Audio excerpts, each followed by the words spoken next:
जानते हैं कि G20 समिट का आज दूसरा और आखिरी दिन है और इस वक्त जो जितने भी राष्ट्राध्यक्ष G20, अब बल्कि हम इसे अगर G21 कहें तो ये भी गलत नहीं होगा, क्योंकि अफ्रीकन यूनियन के देश भी अब हमारे साथ इस G20 में शामिल हो गए हैं। इस वक्त मैं अक्षरधाम मंदिर के ठीक सामने खड़ी हूँ, जहाँ पर आप देख सकते हैं दिल्ली में आज मौसम बिल्कुल ही बदल चुका है। लगातार रिमझिम बारिश हो रही है, ठंडी ठंडी ये फुहारे हैं और कहा जाता है कि ये बड़ा ही शुभ संकेत होता है। जब बारिश होती है तो ये शुभ लक्षण कहे जाते हैं। ठीक उसी तरीके से जैसे कि G20 सम्मेलन में भारत ने अलग अलग मुकाम पर जिस तरीके से एक सामंजस्य बैठाया है तमाम राष्ट्रों के बीच में, हम ये कह सकते हैं कि G20 का ये सम्मेलन अब तक का सबसे ज़्यादा सक्सेसफुल सम्मेलन कहा जा सकता है। इस वक्त मेरे सहयोगी भारत मंडपम से हमारे साथ जुड़े हुए हैं। अमित पालित हमारे सहयोगी जुड़े हुए हैं, विजयलक्ष्मी हमारे साथ मौजूद है। थोड़ी देर में हमारे सहयोगी पवन नारा भी वहाँ पर शामिल हो जाएंगे। विजयलक्ष्मी, हम अगर ये कहें कि ये अब तक का सबसे ख़ास G20 और सबसे कामयाब G20 सम्मेलन रहा है, ये कहना गलत नहीं होगा। लेकिन इससे पहले कि मैं आपके पास आऊँ और आज के पूरे एजेंडे पर आपसे जानकारी लूँ, उससे पहले दर्शकों को ये समझाना बहुत ज़रूरी है कि मैंने अक्षरधाम जगह क्यों चुनी, मैं यहाँ पर क्यों मौजूद हूँ। दरअसल आज ब्रिटेन के प्रधानमंत्री ऋषि सुनक अक्षरधाम मंदिर पहुंचे थे। आज सुबह सुबह उन्होंने यहाँ पर अक्षरधाम मंदिर में, स्वामी नारायण मंदिर में पूजन किया, यहाँ के दर्शन किया। और इस मंदिर की खासियत ये है कि ऋषि सुनक जो कि खुद भारत से संबंध रखते हैं, जो कि अगर हम ये कहें कि हिंदू होने पर गर्व करते हैं, हिंदू सभ्यता का गुणगान भी करते हैं, तो वो आज इसी सनातन संस्कृति का दर्शन करने के लिए आज अक्षरधाम मंदिर पहुंचे। इस दौरान उनकी पत्नी भी उनके साथ मौजूद थी। तकरीबन 1 घंटा उन्होंने यहाँ पर वक्त बिताया। और अक्षरधाम मंदिर में, जो कि आप जानते हैं कि बीते 10,000 साल की जो हमारी विकास यात्रा है, वो विकास यात्रा यहाँ पर दर्शाई गई है। इस वक्त प्रधानमंत्री नरेंद्र मोदी से बातचीत करते हुए ऋषि सुनक को आप देख सकते हैं। प्रधानमंत्री नरेंद्र मोदी जो कि खुद आज सुबह से राजघाट पर मौजूद थे, आज राष्ट्रपिता महात्मा गांधी को श्रद्धांजलि देने के लिए, उनकी समाधि पर पुष्प अर्पित करने के लिए G20 के राष्ट्राध्यक्षों को आप राजघाट पर देखने वाले हैं। और खुद प्रधानमंत्री नरेंद्र मोदी सुबह से यहाँ पर मौजूद हैं और राष्ट्राध्यक्षों की अगवानी कर रहे हैं। पीएम के साथ साथ आज विदेशी मेहमानों के राजघाट पर जमा होने की वजह से आसपास की सुरक्षा व्यवस्था को भी बहुत सख्त कर दिया गया है और 2 किलोमीटर के एरिया को पूरी तरह से सील कर दिया गया है। महात्मा गांधी को श्रद्धांजलि देने के बाद सभी नेता प्रगति मैदान में भारत मंडपम में एक बार फिर पहुंचेंगे और सुबह तकरीबन 10:15 बजे के आसपास यहाँ पर पौधारोपण का कार्यक्रम होने वाला है। सभी देशों के राष्ट्राध्यक्ष यहाँ पर पौधारोपण करेंगे और फिर समिट का तीसरा और अंतिम सेशन यहाँ से शुरू होगा और इस सेशन का थीम वन फ्यूचर रखा गया है। तो ऋषि सुनक को इस वक्त आप इन तस्वीरों में देख सकते हैं, प्रधानमंत्री नरेंद्र मोदी से मुलाकात करते हुए और धीरे धीरे सभी देशों के G20 में शामिल सभी देशों के राष्ट्राध्यक्षों के यहाँ पर पहुँचने का सिलसिला शुरू हो जाएगा। जैसा कि हमने कहा कि ये अब तक की G20 सम्मेलन का सबसे कामयाब सत्र कहा जा सकता है, सबसे कामयाब समिट कही जा सकती है, क्योंकि चाहे अमेरिका हो, चाहे यूरोपियन यूनियन हो, चाहे फ्रांस हो, चाहे ब्रिटेन हो, सभी देश 73 मुद्दों पर एक आम राय बना सके हैं, एक सहमति बना सके हैं। तो इसके पीछे आप प्रधानमंत्री नरेंद्र मोदी की फ्यूचरिस्टिक अप्रोच, उनकी अगर हम ये कहें कि एस जयशंकर जो हमारे विदेश मंत्री हैं, उनकी लगातार मेहनत और अथक प्रयासों के जरिए ये संभव हो पाया है। हमारे सहयोगी लगातार हमारे साथ जुड़े हुए हैं, विजयलक्ष्मी, अमित। अगर मैं ये कहूँ कि ये अब तक का सबसे कामयाब सत्र है, 73 मुद्दों पर सहमति बनना, जो इससे पहले कभी संभव नहीं हो पाया था, वो प्रधानमंत्री की फ्यूचरिस्टिक अप्रोच के जरिए, उनकी डिप्लोमेसी के जरिए संभव हो पाया है। बिल्कुल, आप ये सोचिए कि इतना बड़ा ये टास्क था जिसको पूरा किया है भारत के डिप्लोमेट्स ने और साथ ही साथ प्रधानमंत्री मोदी ने जो आखिरी वक्त में एक फ़ोन कॉल और एक मीटिंग ने ये सब कुछ तय कर दिया था कि जो डिक्लेरेशन है जिसको लेकर क्वेश्चन मार्क लग रहा था, वो क्वेश्चन मार्क हट जाएगा और ये रास्ता साफ हो जाएगा। उसमें सबसे इंपॉर्टेंट था व्लादिमीर पुतिन के साथ वन ऑन फ़ोन पर बात करना और दूसरा था बाइडेन के साथ जो बायलैटरल मीटिंग हुई थी और उसके बाद मुहर लग गई थी कि एक G7 ब्लॉक है जो चाहता था कि यूक्रेन और रशिया का मुद्दा इसमें शामिल किया जाए। दूसरी तरफ ब्लॉक था चाइना और रशिया का जो इसको अपोज कर रहा था और उसके बीच में रास्ता निकला। विजयलक्ष्मी, ये बहुत ही हम कह सकते हैं कि बड़ी उपलब्धि है डिप्लोमेटिकली और खास तौर पे चेयरपर्सन रहते हुए G20 का भारत ने एक नामुमकिन काम को करके दिखा दिया जो हमें लगता था कि शायद हो नहीं पाएगा। बिल्कुल, इसे एक बहुत बड़ी कूटनीतिक जीत भारत की माना जा सकता है क्योंकि तमाम लोग कयास लगा रहे थे, इंटरनेशनल मीडिया कयास लगा रहा था, नेशनल मीडिया में भी, कि क्या जॉइंट कम्युनिक आ पाएगा क्योंकि जिस तरह का जियोपॉलिटिकल सिचुएशन है, रशिया यूक्रेन में जिस तरह के हालात बने हुए हैं और जिस तरह से G20 का समूह आपस में बटा हुआ था, ऐसे में भारत की एक बड़ी कूटनीतिक जीत इसे अमित कहेंगे कि 200 घंटे की मीटिंग्स चली, 6-7 महीने से तमाम जो हमारे शेरपा हैं वो बाकी जो G20 मुल्क हैं उनके शेरपाओं से लगातार बातचीत कर रहे थे कि कैसे जॉइंट कम्युनिक आना चाहिए, क्या लैंग्वेज हो। हालांकि कई ड्राफ्ट जो हैं वो रखे गए और 2-3 ड्राफ्ट्स के बाद ये ड्राफ्ट फाइनल किया गया क्योंकि भाषा पर कुछ लोगों की तरफ से, कुछ देशों की तरफ से जरूर कुछ आपत्ति थी, लेकिन एक बड़ा कूटनीतिक जीत भारत की इसको कहा जाएगा। बिल्कुल मीनाक्षी, आप ये समझिए कि इस वक्त हम इंटरनेशनल मीडिया सेंटर में मौजूद हैं और इंटरनेशनल मीडिया सेंटर में कल जब ये डिक्लेरेशन की बात सामने आई, यहाँ पर अचानक ही गहमा-गहमी बढ़ गई क्योंकि उससे पहले जो लगातार सवाल पूछे जा रहे थे, यहाँ पर जो एमए के तमाम स्पोक्स पर्सन ऑफिशियल से हम लोग भी बात कर रहे थे कि आखिरकार जो जॉइंट डिक्लेरेशन है उसको लेकर क्या चल रहा है, क्या क्वेश्चन मार्क है या नहीं है, चाइना का रोल, रशिया का रोल, तमाम चीजें थी। लेकिन जिस वक्त प्रधानमंत्री मोदी ने इसका डिक्लेयर किया और उसके बाद यहाँ पर जो गहमा-गहमी हुई, सबके चेहरे पर एक ही मतलब आप देख सकते थे कि अच्छा ये हो गया और इतनी जल्दी हो गया क्योंकि दूसरे दिन, समिट के दूसरे दिन जनरली ये होता है कि पूरी समिट खत्म हो जाती है, उसके बाद जॉइंट कम्युनिक आता है। आपके पास क्योंकि एक तरीके का जो ये अप्रोच को अगर हम ये कहें, ये सब कुछ प्रधानमंत्री की कूटनीतिक दूरदर्शिता की वजह से संभव हो पाया है। नो डाउट इसमें हमारे जितने भी एमईए के अधिकारी हैं उनका भी बहुत अथक प्रयास रहा है, उसे हम कतई नज़रअंदाज नहीं कर सकते क्योंकि एज अ टीम सब काम कर रहे थे। इकोनॉमिक कॉरिडोर की भी हम बात करेंगे, लेकिन एक बार फिर से तस्वीरें ज़रा हम राजघाट की दिखाते हैं जहां पर आज आप देखिए लगातार, आप तो देखिए भारत मंडपम में मौजूद हैं, आप एकदम क्लोज्ड इंडोर सर्किट में मौजूद हैं तो बाहर के मौसम का लुत्फ आप लोग नहीं उठा पा रहे होंगे, लेकिन विदेशी मेहमान जो इस वक्त भारत की धरती पर है, दिल्ली में लगातार हो रही इस बारिश को जो कि शुभ संकेत भी कहा जाता है, कहा यह जाता है कि जब भी कोई मंगल कार्य होना हो, अगर बारिश हो जाए तो उसका अगर हम ये कहें अमंगल कुछ हो ही नहीं सकता। इस वक्त इमैनुअल मैक्रों राजघाट पहुंच चुके हैं। ऋषि सुनक को आपने देखा, ब्रिटेन के प्रधानमंत्री को, और अब फ्रांस के राष्ट्राध्यक्ष इमैनुअल मैक्रों को इस वक्त आप तस्वीर में देख सकते हैं। और प्रधानमंत्री नरेंद्र मोदी इस वक्त सभी का स्वागत करने के लिए सबसे पहले राजघाट पहुंचे और इस दौरान सभी को खादी की शॉल ओढ़ाकर उनका स्वागत कर रहे हैं। खादी जो कि हमारे देश की संस्कृति से जुड़ा हुआ है, देश की आज़ादी के आंदोलन से जुड़ा हुआ है, राष्ट्रपिता महात्मा गांधी से जुड़ा हुआ है, तो देश की अस्मिता उसी खादी की शॉल को उड़ाकर प्रधानमंत्री नरेंद्र मोदी स्वागत करते हुए सभी राष्ट्राध्यक्षों का। इमैनुअल मैक्रों के बारे में अगर अमित हम बात करें तो फ्रांस के साथ भारत के संबंध, फ्रांस एक ऐसा देश रहा है जिसने भारत और यूरोपियन यूनियन के बाकी देशों के बीच में, और ख़ास तौर पर अगर हम इसे कहें कि इस्लामिक देशों के साथ अगर भारत के कभी संबंध खट्टे मीठे हुए भी, कभी फ्रांस ने अपने संबंध भारत के साथ नहीं बिगाड़े। और जो कि हाल में डील्स हुई हैं उसके बाद हम ये कह सकते हैं कि फ्रांस भी हमारा एक बहुत महत्वपूर्ण और विश्वसनीय साथी है।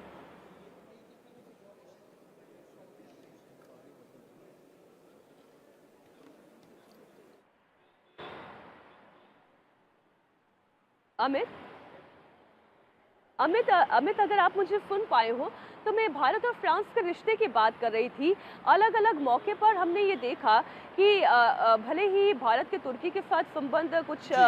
कड़वे रहे हों, लेकिन फ्रांस ने एक तरीके के ब्रिज का काम किया है। आतंकवाद के मुद्दे पर भारत और फ्रांस एक साथ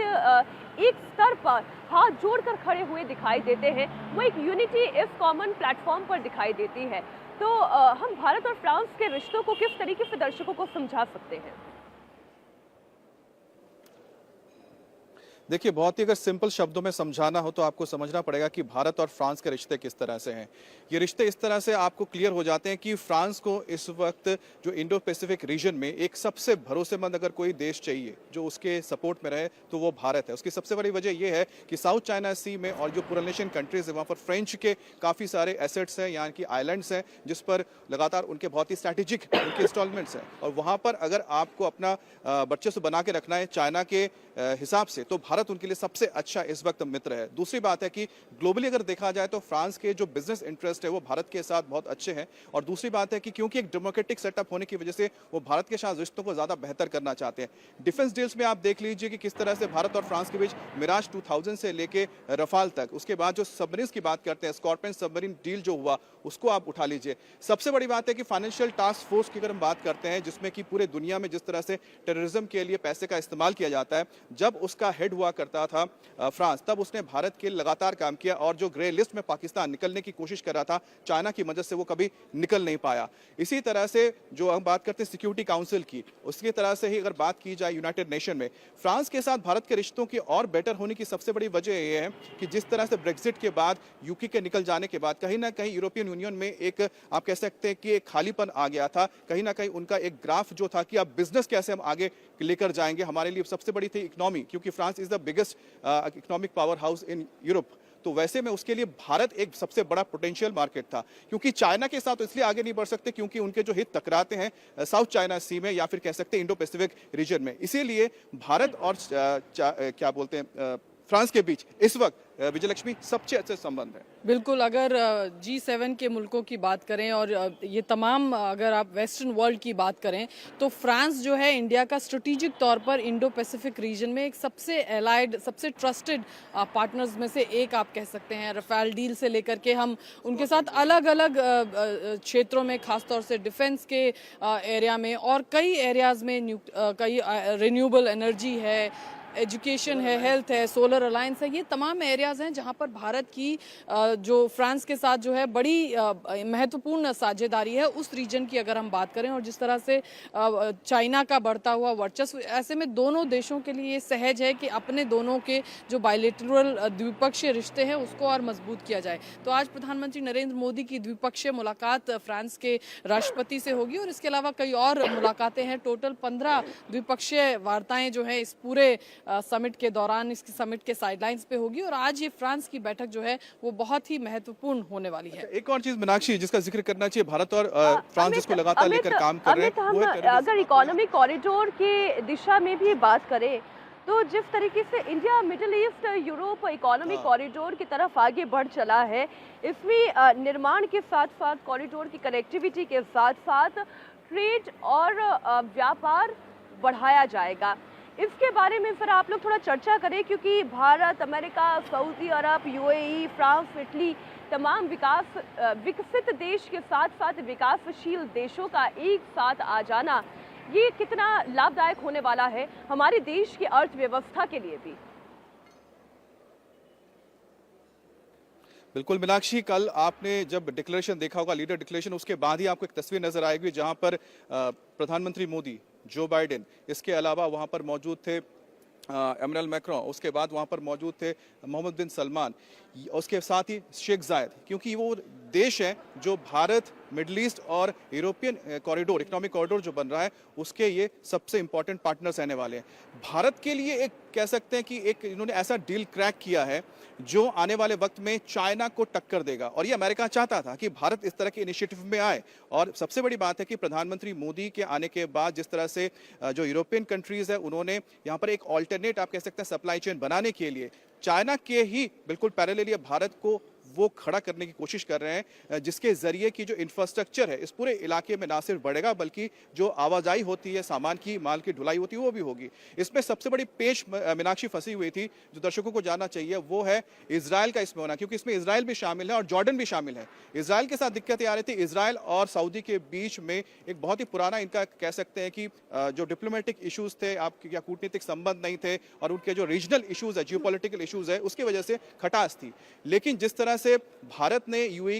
अमेरिका के साथ मिलकर यूएई के साथ इजराइल को उन्होंने सबसे पहले दोस्ताना माहौल में बनाया और दोनों की एक तरह से दोस्ती करवाई, उनके डिप्लोमेटिक रिलेशंस फिर से रिस्टोर हुए। इसमें भारत का बहुत बड़ा रोल था, खासतौर पर प्रधानमंत्री मोदी का, क्योंकि ये पर्सनली हुआ है। दूसरी बात आती है कि फिर सऊदी अरबिया को मनाने के लिए अमेरिका ने, भारत ने और साथ ही यूएई ने मिलकर काम किया और इजराइल को भी साथ में लेकर आए। आज ऐसा वक्त आ गया जहां पर सऊदी और इजराइल के बीच जो डिप्लोमेटिक रिलेशंस एक बार फिर से बन रहे हैं, उसी ने इस इकोनॉमिक कॉरिडोर का रास्ता साफ किया। आप सोचिए, भारत से ये निकलेगा और सीधा जाएगा सऊदी, उसके बाद इसमें यूएई भी शामिल होगा और वहां से जो रास्ता है जाता हुआ सीधा जॉर्डन होते हुए इजराइल पहुंचेगा। और इजराइल से आगे आप जब जाते हैं तो आपको मेडिटेरियन सी मिल जाता है और भूमध्य सागर से पूरा का पूरा जो कॉरिडोर है आपका यूरोप का पूरा रास्ता खोल देता है, जिसमें कि पूरा यूरोप आता है, फ्रांस आता है और तमाम जो देश आ जाते हैं। तो कुल मिलाकर ये जो इंफ्रास्ट्रक्चर तैयार होगा, अब जो सीधे मालों की ढुलाई होगी, उसके लिए आपको एक लंबा रास्ता तय करने की जरूरत नहीं है। और जो पार्टनरशिप होगी, आप सोचिए, क्योंकि इस वक्त यूएई सऊदी अरबिया को सबसे ज़्यादा ज़रूरत है कि उनको ऐसा देश चाहिए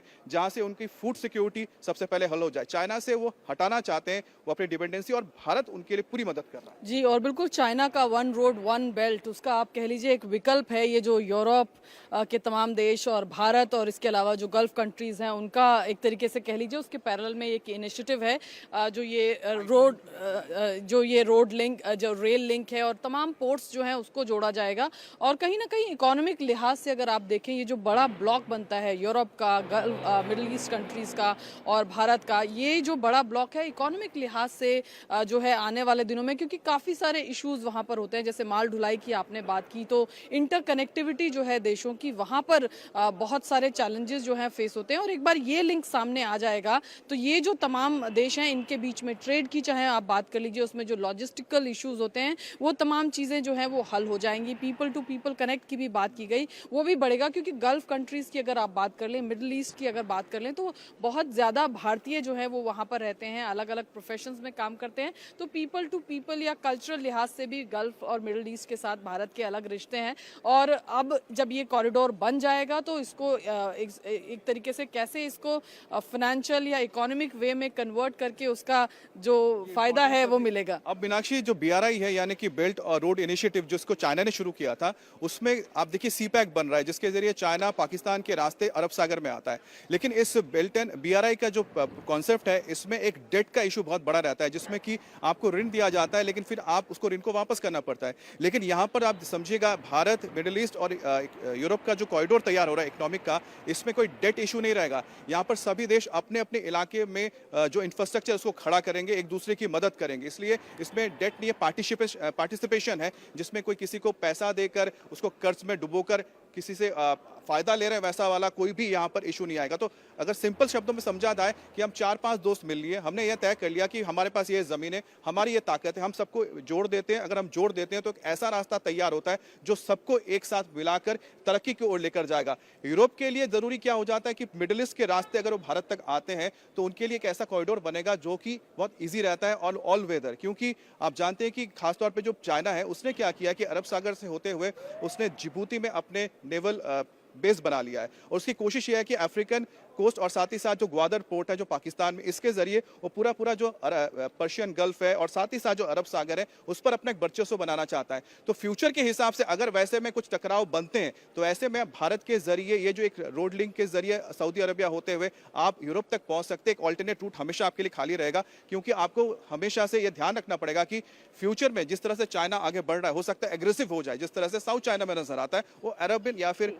पर्शियन गल्फ में भी हो सकता है। बिल्कुल, उसको काउंटर करने के लिए राजघाट की तस्वीरों को जरा दर्शकों को दिखाते हुए विजयलक्ष्मी, मैं फिर आपके पास आऊंगी। मॉरिशस के प्रधानमंत्री भी श्रद्धांजलि देने के लिए राजघाट पहुंच गए हैं, नीदरलैंड्स के प्रधानमंत्री पहुंच गए, स्पेन के उपराष्ट्रपति श्रद्धांजलि देने के लिए राजघाट पहुंची हैं, जिसकी तस्वीरें लगातार हमारे दर्शक देख रहे हैं। और सभी का स्वागत करते हुए प्रधानमंत्री नरेंद्र मोदी खादी की शॉल उड़ाते हुए नजर आ रहे हैं। कनाडा के पीएम जस्टिन ट्रूडो भी राजघाट पहुंच गए हैं, जिसकी सीधी तस्वीरें इस वक्त हमारे दर्शक देख रहे हैं। और इसी तरीके से जब बापू को राजघाट पर श्रद्धांजलि दी जाएगी और फिर यहाँ से फिर से सभी राष्ट्रीय अध्यक्ष भारत मंडपम की तरफ रुख करेंगे, जहाँ पर पौधारोपण का एक कार्यक्रम दिया जाएगा। आप देखिए पौधारोपण के जरिए जो संदेश दिया जा रहा है वसुधैव कुटुंबकम का, और एक वट वृक्ष की तरह से ये फूले फले और ये सभी राष्ट्रों के बीच में ऐसी एकजुटता बने, क्योंकि जो थीम भी रखी गई है one earth one future one family, तो आज जो तीसरा सत्र है वो वन फ्यूचर की तरफ ही इंगित करता है। और वन फैमिली अगर हम इसे दार्शनिक तरीके से भी देखें तो एक पेड़ जिसकी बहुत सारी शाखाएं होती हैं, अलग अलग दिशाओं की तरफ आगे बढ़ती हैं, लेकिन उसकी जड़ एक ही होती है। वो जड़ वो धरती है, जिसे हम वन अर्थ थीम के जरिए जोड़कर देख सकते हैं, वसुधैव कुटुंबकम की तरह से देखकर